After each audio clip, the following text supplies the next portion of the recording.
Welcome to my channel story world by Sitra. रात के 12 बज रहे थे और सुनसान सड़क पर वो अकेली लड़की चलती जा रही थी।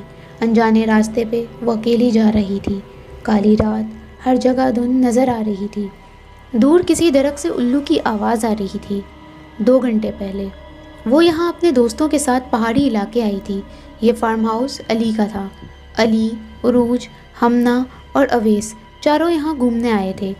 अली का फार्म हाउस जिस जगह वाक़ था वहाँ से 20 मिनट दूर एक हवेली थी जो सालों से बंद पड़ी थी। लोगों का कहना था इस हवेली में मियाँ बीवी रहते थे। औरत का नाम अमारा और इसके शौहर का नाम वसीम था। वसीम एक नंबर का शराबी था और रोज़ अपनी बीवी को मारता था। उस रोज़ भी वो शराब पीकर हवेली आया था।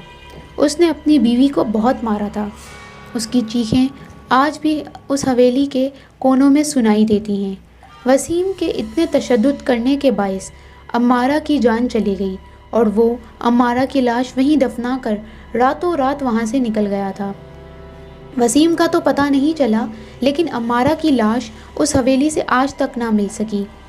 रोज़ रात को उस हवेली से किसी की रोने की आवाज़ सुनाई देने लगी। लोगों ने डर की वजह से उस हवेली को बंद करवा दिया और उस रास्ते से आना जाना भी बंद कर दिया था। वॉट रबिश, क्या बकवास है ये। उरूज ने अली के फार्म हाउस के केयर टेकर की बात सुनकर कहा, ये सब बातें कहानियों में अच्छी लगती हैं, असल ज़िंदगी में नहीं। हमना ने इसका पूरा साथ दिया। गर्ल्स किधर रह गई हो, जल्दी चलो। अली की आवाज़ पे दोनों वहाँ से अंदर आ गईं। ओके गाइस, आज कोई नहीं सोएगा, रात को गेम खेलेंगे, अवेस ने खाना खाते हुए कहा। हाँ ठीक है, अली ने कहा। वैसे अली, तुम्हारा वो केयर टेकर कह रहा था यहाँ कोई भूतिया हवेली भी है, हमना ने खाते हुए पूछा। हाँ सुना तो है, लेकिन मैं कभी वहाँ गया नहीं हूँ, अली ने सरसरी अंदाज में जवाब दिया। क्या भूत होते हैं, हमना ने दोबारा पूछा। हाँ होते तो हैं, इनकी एक अलग दुनिया होती है। अगर कोई इन्हें तंग करे तो वो इंसानों को भी तंग करते हैं, अवेस ने कहा। ओ जस्ट शट अप अवेस, उरूज फ़ौरन बोली।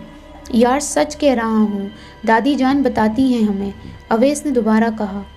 अब तुम शुरू मत होना वही अपनी दादी के किस्से, उरूज बोली।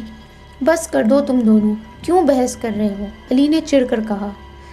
ओके, एक आइडिया है मेरे पास, अली फट से बोला। क्या, सब ने पूछा। जो रात को हारेगा वो उस हवेली जाकर 2 घंटे गुजारेगा, 12 बजे के बाद। मंजूर? हाँ ठीक है, उरूज और हमना बोली। लेकिन यार मैं तो कहता हूँ, अवेस तू हमारे साथ आया है या किसी और के साथ? चुप करके जो कह रहे हैं वो करना होगा, अली बोला। अच्छा ठीक है, अवेस चुप हो गया क्योंकि अब इसकी सुनने वाला कोई नहीं था। चलो शाबाश, उरूज तुम हार गई हो, अब हवेली जाने के लिए तैयार रहो, हमना बोली। हाँ चली जाऊंगी, इसमें कौन सी बड़ी बात है, उरूज ने फखरिया अंदाज में कहा। यार मत भेज उसको, अवेस ने अली को कहा। अबे डरपोक, कुछ नहीं होगा, हम भी पीछे जाएंगे, इसके फिक्र ना कर, अली ने उसे समझाया। अब 12 बजने का इंतज़ार था। 12 बजने से पहले 5 मिनट पहले वो हवेली के लिए निकल चुकी थी। उसके जाने के 5 मिनट बाद ही अवेस, अली और हमना भी उसके पीछे चल दिए। लेकिन धुंध इतनी ज़्यादा थी कि वो किस तरफ गई उन्हें समझ नहीं आ रहा था। जैसे जैसे उरूज आगे बढ़ रही थी, हवा मज़ीद तेज़ होने लगी थी। रात इस कदर अंधेरी थी कि खौफ महसूस होता है, और ऊपर से आसपास उल्लुओं की आवाज़ें माहौल को मज़ीद और खौफनाक बना रही थीं। चलते चलते वो एक हवेली के करीब पहुंची। उसने हवेली का दरवाज़ा खोला जहां बहुत सारे जाले लगे थे और खोलकर अंदर चली गई। अब वो एक बंद पुरानी हवेली के सामने खड़ी थी। हवेली की हालत काफ़ी बोसीदा लग रही थी क्योंकि वो काफ़ी अरसे से बंद पड़ी थी। इससे पहले वो एक कदम आगे बढ़ाती, किसी ने उसके कंधे पे हाथ रखा। उरूज के कदम वहीं जम गए, सांस फूलने लगी। इतनी हिम्मत नहीं रही कि वो पीछे मुड़कर देख सके। दिल ज़ोरों से धड़क रहा था। कौन? उसने डरते डरते पीछे देखा, जहाँ एक बूढ़ा सा आदमी खड़ा था। अंधेरे की वजह से शक्ल साफ नज़र नहीं आ रही थी। आप कौन हो बीबी? उसने पूछा। मैं तो ये हवेली देखने आई थी, उरूज ने खुद पे काबू पाकर कहा। बीबी, इस हवेली में کچھ دیکھنے کے قابل نہیں ہے۔ یہاں ایک عورت بے موت ماری گئی تھی، اب وہ اپنا بدلہ لینے کے لیے پھرتی رہتی ہے۔ خیریت چاہتی ہو تو یہاں سے چلی جاؤ، وہ آدمی کہہ کر پلٹ گیا۔ عروج کے قدم وہیں جم گئے۔ دھند کی وجہ سے وہ آدمی پل میں غائب ہو گیا تھا۔ خیر وہ ہار تو نہیں مان سکتی تھی، وہ اس حویلی میں 2 گھنٹے تو گزارے گی۔ عروج نے آہستہ آہستہ اپنے قدم حویلی کی جانب بڑھائے۔ عروج نے اپنا موبائل کیمرہ آن کر لیا کہ وہ اس جگہ کی ریکارڈنگ کر لے گی تاکہ جب باہر جائے تو سب کو بتا سکے کہ یہاں کوئی بھوت نہیں ہے۔ عروج اس وقت حویلی کے اندر موجود تھی۔ حویلی کے اندر کی تمام چیزیں ٹوٹی پڑی تھیں۔ حویلی تو کافی بڑی لیکن حالت سے کچھ اچھی نہیں لگ رہی تھی۔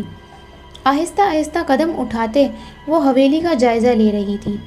ابھی وہ چند قدم ہی چلی تھی کہ اسے محسوس ہوا جیسے کوئی اس کے ساتھ ساتھ چل رہا ہے۔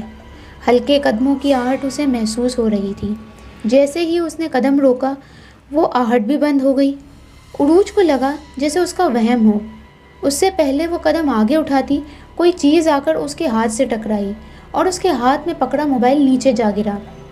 اس نے اپنا ہاتھ ایک دم سے پیچھے کیا جیسے اسے کرنٹ لگا ہو۔ ڈرتے ڈرتے موبائل اٹھانے کو نیچے جھکی تو کچھ چمگادڑ ایک دم سے اس کے منہ کے پاس سے ہوتے ہوئے اوپر اڑ گئے۔ منہ سے ایک زوردار چیخ نکلی اور خود بھی نیچے جا کے گری۔ خوف کے مارے ہاتھ پاؤں پھول رہے تھے، چہرے پہ پسینے کی بوندیں اندھیرے میں بھی نظر آ رہی تھیں۔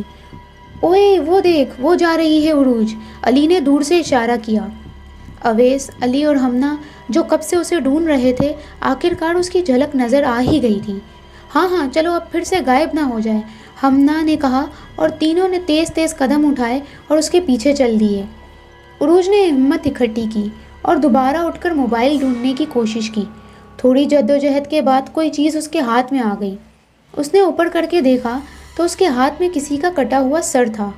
عروج نے ایک دم سے اسے دور پھینکا۔ وہ کٹا ہوا سر عروج سے تھوڑی دور جا کے گرا۔ ڈر سے آواز بھی حلق میں جا پھنسی تھی۔ اس نے ادھر ادھر دیکھا جہاں ہر جگہ سناٹا تھا۔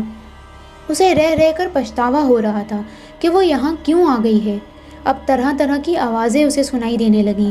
چلی جا، یہاں سے بے موت ماری جائے گی، بے موت ماری جائے گی۔ اس طرح کی آوازیں اب اسے سنائی دینے لگیں۔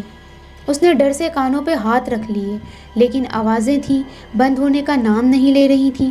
خوف سے اس کا سارا جسم کانپ رہا تھا۔ قدم وہاں سے ہل نہیں رہے تھے۔ جس راستے سے آئی تھی وہ بھی بھول گئی تھی۔ اس نے بغیر ادھر ادھر دیکھے دروازے کی طرف دوڑ لگائی۔ اس کے قدموں کے ساتھ کسی اور کے بھاگنے کے قدموں کی آواز آ رہی تھی، لیکن وہ بغیر سوچے بھاگے جا رہی تھی۔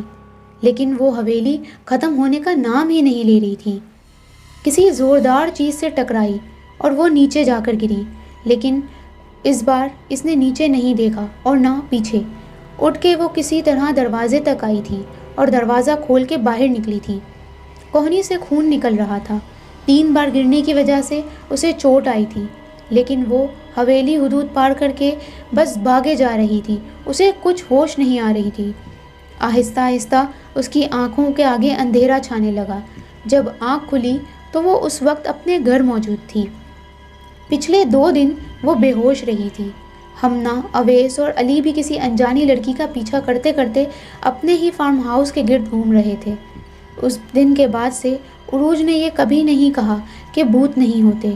وہ واقعہ اس کے دماغ پہ نقش کر گیا ہے۔ جب بھی وہ وقت اسے یاد آتا ہے اس کی جان پر بناتی ہے اور بے وجہ وہ کانپنے لگتی ہے۔